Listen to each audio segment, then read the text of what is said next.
Good night, Trinidad and Tobago. Good night, the people of St. James and its environs. And good night to everyone who is listening on the radio. My distinguished colleagues on the head table, Miss Juliet Davy, David Abdullah, Vincent Cabrera, and my good friend and former parliamentarian friend, Dr. Keith Rowley, leader of the opposition. I didn't go according to protocol because I left him for last. My brothers and sisters, before I deal with the issue at hand, I want to say that what Juliet Davy said here tonight demonstrates that she has the guts to stand up when other people in Trinidad and Tobago, including ministers of the partnership government who are members of the Congress of the People and the UNC, are not prepared to stand up for the rights of the people. I would also like to congratulate the founders and the members of the Roundtable for the initiatives they have taken to have this platform.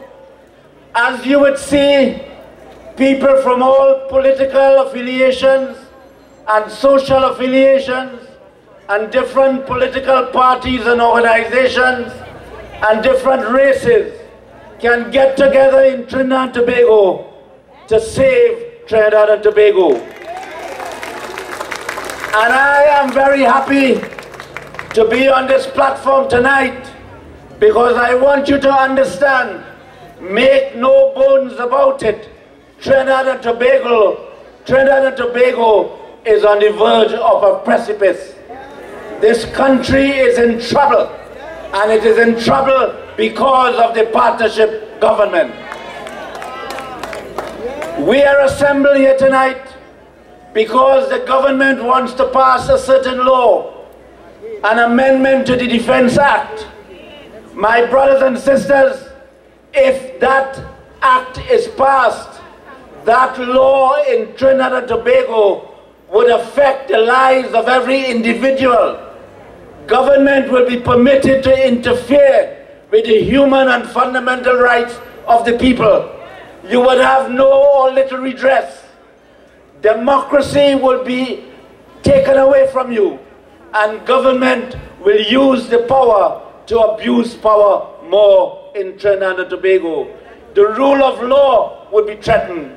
So we are talking about serious business tonight. And as you know, I would stand on any platform to defend the right of the people of Trinidad and Tobago and defend democracy in Trinidad and Tobago. We have to take this law in a certain context, because I want you to understand this tonight. I have taken the trouble to write this down, and a little later I would in effect read that to you. But I want to do with some preliminaries. And the preliminaries are that we are examining the actions of a government which created a state of emergency without any legal or factual basis. It used its power to lock up people without any reason. Almost 500 persons were arrested, charged for offenses, and it turned out there was no evidence against them. That is the greatest travesty of justice that could happen to any individual. I want you to understand also that when that finished, they came up with a false report, a false allegation that there was a conspiracy to assassinate the Prime Minister. Persons were arrested. Yes, lies and more lies. Persons were arrested. No evidence. They had to be freed. So I want you to understand this law that they are going to pass, that they want to pass. This law which they want to pass is going to alter the Constitution of Trinidad and Tobago. It's going to alter the fundamental rights of Trinidad and Tobago. It's going to alter the enjoyment of the rights to liberty, the rights to freedom of association, the right to the enjoyment of property, the freedom of the media. I want you to understand this tonight, because I am telling you Section 34 was bad, unforgivable. But if this law is passed, Trinidad and Tobago would not be the same again. Trinidad and Tobago would not be the same again. What is happening, what they want to do is to give to the army the powers of the police. But the army members who are exercising the powers of the police would be under the control of the Minister of National Security, the Prime Minister, and the Cabinet of Trinidad and Tobago. That is what they want to do. And I want you to understand this. Before we got independence in 1962 and in 1976, the government of the day had consultation. The people of Trinidad and Tobago decided that they wanted the army to be separated from the police service. They wanted the army not to have police powers. And the reason they said that is because the army would be under the control of the government. But the police cannot be under the control of the government. Because when a policeman is executing his duties, he could refuse to take instructions from a minister. If he takes instructions from a minister, the prosecution is contaminated. It is an abuse of process. That is why the Constitution of Trinidad and Tobago has an independent police service commission for the appointment of a police, the transfer of a police, the discipline of a police officer. Nobody could interfere with the police. If anybody interfered with the police could get in trouble and the minister could get in trouble. But under the Defense Act, my brothers and sisters, under the Defense Act, the Defense Council, the Chief of the Defense Staff, and the administration of the Army is by the Defense Act subject to the special and general directions of the Minister of National Security. That means that if this law passes and a member of the media criticizes Jack Warner, Mr. Jack Warner could tell the members of the media, that member can tell the members of the media, don't criticize me, I will go for you. He can then get an army officer who he has direction over, and he can shoot that person after that person. The person could be arrested. The person's property could be broken down. And let me tell you what worse. If the army fella do any mischief like that, they could say he had to go and face court-martial and not subject to the ordinary law of the land.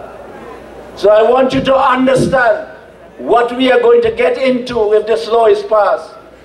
The enjoyment of everybody's rights in Trinidad and Tobago would be affected. You remember in the days of Forbes Burnham, he had a police service under his control.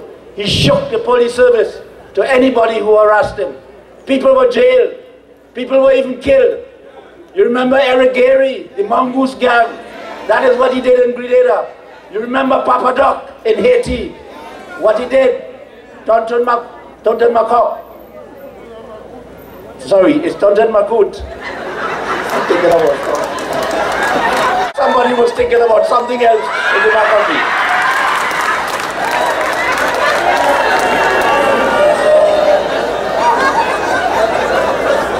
Anyhow, they may call it that in Trinidad and Tobago.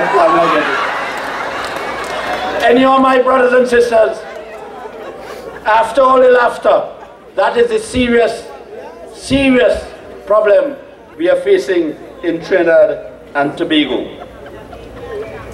Why it is that this government want to alter the Constitution of Trinidad and Tobago overnight, without, in a week's time, just after the secret flying squad was discovered.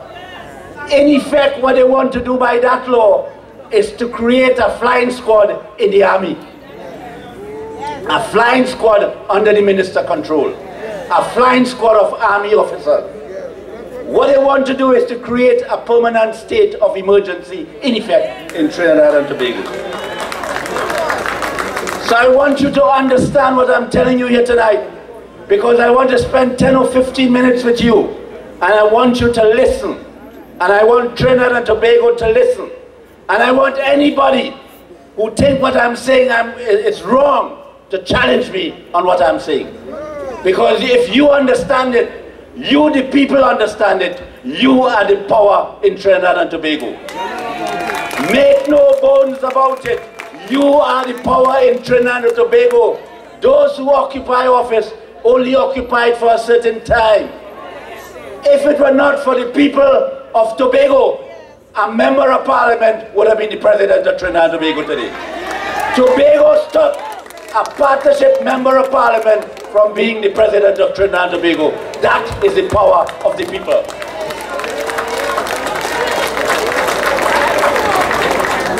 And let me tell you something, you have the power in your hand. They say they call in local elections. You must hold them to that. And you could say that is a referendum in Trinidad and Tobago against the partnership government. Because I want you to understand this. I want you to understand it. I am a member of the UNC, but what I seeing is not UNC there. That is not UNC. And Julia Davy is right. Julia Davy is right. They are an embarrassment to every member of the UNC. That is not the UNC. That is not what the UNC stood for. The UNC didn't stand for that. My brothers and sisters, the move by the government to give the army police powers of arrest is the most dangerous move. It is one thing for a government to demonstrate ignorance, naked grab for dictatorial power. This government has demonstrated both, my fellow citizens. In their panic to hold on to power, which has slipped away from them, they are attempting to subvert the democratic way of life as we know it and introduce a military state with martial law in Trinidad and Tobago. The government knows that the role of the police since independence has been to preserve the peace, detect crime, and apprehend criminals. This is purely a civilian role which the police are trained to do. By contrast, a soldier is a member of the defense force, the principal aim of which is to defend the country against external aggression and to assist the police and civilian authorities when there is an emergency. The emphasis is on an emergency, which is a temporary and not a permanent state of affairs. If there is a hurricane, earthquake, major civil disturbance, soldiers may be brought in to assist the police. I want to emphasize the word assist. The constitutional arrangement in a parliamentary democracy, such as ours, is that the military must not have any role whatsoever in law enforcement in the country. That is a sacred rule which, if violated, starts the nation on the slippery path, followed by countries in the throes of a breakdown of democracy. Applicants to the police service are required to have basic education qualifications and a level of literacy before entering training. The training of a policeman takes a minimum of 6 months in barracks, where he receives instructions in criminal law, powers of arrest and detention, and how to interact with the population in community policing. The policeman in training receives some instructions in the use of firearms, but these instructions are incidental to his role as a community peacekeeper. Applicants to the lower ranks of the Defense Force have a lower education requirement and undergo training of a totally different nature, which does not include the resolution of social and civil conflict in a non-violent violent manner. The training of the soldier is principally to be instructed in the use of weapons and most efficient way to kill the enemy. That is the object of the weapon training of a soldier. He or she is trained to neutralize first and ask questions after. Kick down the door, shoot at a leaf if it shakes in the wind. Dead men tell no tales. Don't mess with us or else. What this government is doing is taking us back to a state that existed when we were a colony under British imperialism. A little learning is a dangerous thing, particularly with an Attorney General who has admitted in the Parliament that he knows nothing about criminal law. About the background and development of the police service, as it is now called. What does the Attorney General know about the distinct role which the Defence Force was given when it was formed at our independence? Not for the first time, I will expose the ignorance of our silk out of South heirs, Attorney General in basic principles of law and governance. Those of you who do not know, that is an English expression, and a female pig is a sow.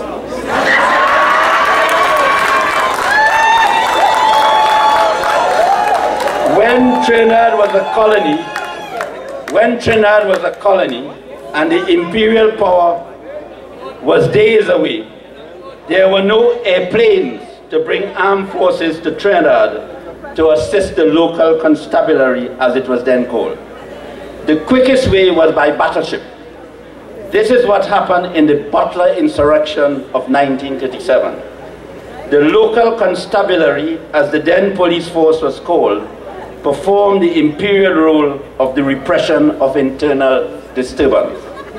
The Constabulary Ordinance of 1905, the predecessor of the present Police Act, stated that the objects of the police force then was as follows.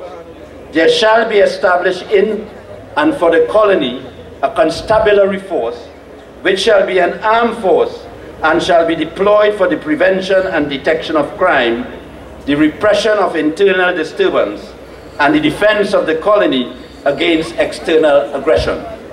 The provisions of the Constabulary Ordinance were replaced by the Police Ordinance of 1950, which gave the police the same duties and powers, the prevention and detection of crime, the repression of internal disturbance. However, the provisions of using the police as a military force were changed. A proclamation had to be made by the governor in the event of a war or other emergency for the police force to be employed on military duties. That was the colonial position leading up to independence. The police force was an armed constabulary or police force that was primarily for civilian purposes, but which could be called out for military service during a war or an emergency, provided there was a proclamation of the governor. We had no Trinidad and Tobago army before independence. Whatever army was present here in Trinidad was left over from the army which served here during the Second World War, the first battalion, the West Indian Regiment, with headquarters in Pointe-à-Pitre. Independence brings internal and external self-government, but independence also requires certain attributes. One of these is the ability to defend oneself against external enemies. This is done by making alliances with other friendly countries who will come to our assistance if we are attacked. But we are also required to show that we have a defense capability which can at least serve as a deterrent to an external aggressor. That is why we have a defense force, to defend us or to stall an external aggressor until friendly assistance arrives. The defense force, therefore, has as its principal role a military defensive objective against foreign attacks, not against the local population. It is specially trained for that purpose. The modern history of the Commonwealth, and indeed of several nations, demonstrate the risk countries run in giving the military an appetite and the familiarity for civilian matters. Such involvement removes the strict division in the respective roles and functions of the civilian authority and the military. More dangerously, if such rule is made law, it gives the military a certain familiarity with the exercise of a civilian power. When you add the nature of the training of the soldier to this power, you are writing a prescription for a change of a fundamental nature. Look at the history of places like Ghana, Nigeria, Fiji, and Uganda, to name a few. In 1970, right here in Trinidad and Tobago, we missed it by a whisker. Is it that the government is ignorant? Or is it that this government is doing this deliberately in order to create a situation which will bring about a fundamental change in the constitutional arrangements by which we are governed? The reason given by the government for introducing this draconian measure is the spiraling crime wave. Stop and ask yourself, what is the cause of this crime wave? They cannot blame the PNM for this. They cannot say that this is a worldwide problem. Trinidad has more murders a month than Jamaica, Miami. Both have 2 and 3 times our population. The first cause of the crime problem is the example being set by the government and its ministers. What do you think the man in the street thinks when he sees the way in which certain government ministers are behaving? What do you think the man in the street will do when he sees certain people in the society enriching themselves as a result of naked and open favoritism? This government has set the tone and example for criminal activity in our country. It is more than that. As soon as this government came into office, it dismantled the agencies which were set up to gather intelligence about criminal activity. On the advice of a discharged former army officer, the whole intelligence apparatus of the police service was destroyed, leaving the criminal elements a free rein. Just give me a minute or two. Was this a deliberate ploy to protect friends and supporters accused and suspected of criminal activity? Was this the beginning of the Section 34 scandal? Yes. They have been caught out in the most glaring manner trying to sneak back in an infamous flying squad. Why was the flying squad such a hot potato for the Prime Minister and the Minister of National Security? Having a flying squad which is under the control of the Commissioner of Police is an accepted norm. There's a flying squad in the UK, in the US, there's a special squad for special purposes. The reason why the flying squad here was a hot potato was because the government obviously wanted to keep it a secret under ministerial control, and its purposes were unlawful. They wanted to keep it secret, but they were so incompetent they could not even do that. It took an ex-policeman, a man named Cordner, to expose them. And what about Mr. Poon, whose building and vehicles they rented? Do not think that this is not connected with the move to use the army to suppress the population. Having been found out with the flying squad, the other tack is to use the military under the direction of the Minister of National Security. The purpose of this is not to suppress crime. If you want to suppress crime, give the police the tools, the manpower and the equipment. If you want to have more people with police powers on the block, then train more police officers as police officers. It takes 6 months in the police barracks to train a policeman. This government has been in office more than 30 months. 5 batches of police officers could have been trained. But no, they did not train officers, but dismissed experienced anti-crime technicians in order to bring the Strategic Intelligence Agency and the Special Anti-Crime Unit under political control, to free friends and supporters charged with serious criminal offenses, and they want the military to assist the police. Are they serious? Do they think we are fools? They have promoted people to sensitive positions when they are not entitled on grounds of seniority or competence. They appoint people even to commissions of inquiry who have false CVs and papers, just because they are friends and supporters. They have corrupted everything they have touched in Trinidad and Tobago. You think about it. If you touch them, you will also be corrupted. And do not think the Defense Force has escaped political interference by this government. They will stop at nothing. I appeal to the members of the Defense Force and to the police service to tell the government that this is not going to do with them, because they are going to corrupt the police service and the Defense Force also. This measure is to give the military police powers. It is serious, but it is undemocratic. There is nothing good in it. And if it is allowed to stand, I say to you tonight, it will be a dagger, not Makanda dagger, a dagger in the heart of our democracy in Trinidad and Tobago. Now you know, my brothers and sisters, the real motive of this government is, and the dangerous and anti-democratic steps this government will take, its desperate attempts to retain power. This is a government in rigor mortis, my brothers and sisters. Thank you very much.